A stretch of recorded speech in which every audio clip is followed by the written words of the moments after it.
বাচ্চাদের প্লেগ্রাউন্ড যেখানে বাচ্চারা নিয়মিতভাবে খেলাধুলা করে এই ধরনের একটি প্লেগ্রাউন্ডে বাচ্চাদের যে খেলার সামগ্রীগুলোতে পিন মানে লোহা বা পেরেক এই ধরনের পেরেক গ্লু দিয়ে আটকে রাখা হয়েছে।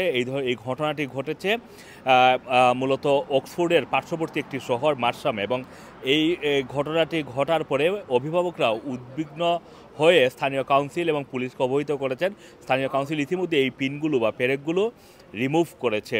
মূলত স্লাইডিং থেকে শুরু করে বাচ্চাদের খেলার যে সরঞ্জামগুলো থাকে লোকাল পার্কে, সেই পার্কের মধ্যে স্লাইডিং বলেন এবং প্রত্যেকটা খেলার সরঞ্জামের ভিতরেই পিনগুলো গ্লু দিয়ে আটকানো ছিল।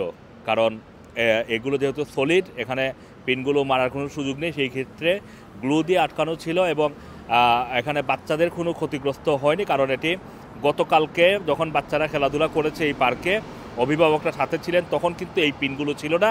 এটা রাতের কোনো একটা সময়ে কেউ করেছে এবং এই কারণে বাচ্চারা এখানে কোনো ধরনের ক্ষতিগ্রস্ত হওয়ার আগেই কোনো অভিভাবকরা সেটা দেখেছেন এবং তারা স্থানীয় কাউন্সিলকে অভিহিত করার পরে এটাকে রিমুভ করা হয়েছে।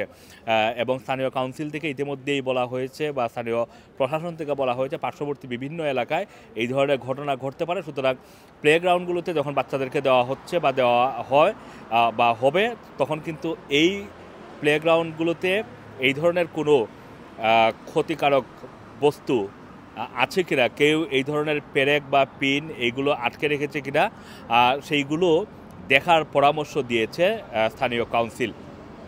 মূলত যে এই শহরে এই ঘটনাটি ঘটেছে এটি একটি প্যারিশ কাউন্সিল, অক্সফোর্ড শহর থেকে 5-7 মাইল দূরের মার্শাম একটি ছোট শহর। সেই শহরের একেবারে প্রাইমারি স্কুল এবং নার্সারি স্কুলের পার্শ্ববর্তী একটি প্লেগ্রাউন্ডে এই পিনগুলো পাওয়া গিয়েছে। এখানে কিন্তু অনেক রেসিডেন্সিয়াল ফ্ল্যাটও বা বিল্ডিংও রয়েছে। তো এটি ব্রিটেনের অন্যান্য জায়গায় এই ধরনের পিন পাওয়া গেছে বলে কোনো খবর পাওয়া যায়নি। তবে সতর্ক থাকার আহ্বান জানানো হয়েছে অভিভাবকদের, বিশেষ করে এই সামারে বাচ্চাদেরকে যারা প্লেগ্রাউন্ডে খেলতে দিবেন তারা অবশ্যই প্লেগ্রাউন্ডে কোনো ধরনের বিপজ্জনক বস্তু আছে কিনা সেটা দেখার বা পরামর্শ রইল। আমরা পরামর্শ দিয়েছে স্থানীয় প্রশাসন, পুলিশ প্রশাসন। Assam Masum, Rana TV, London.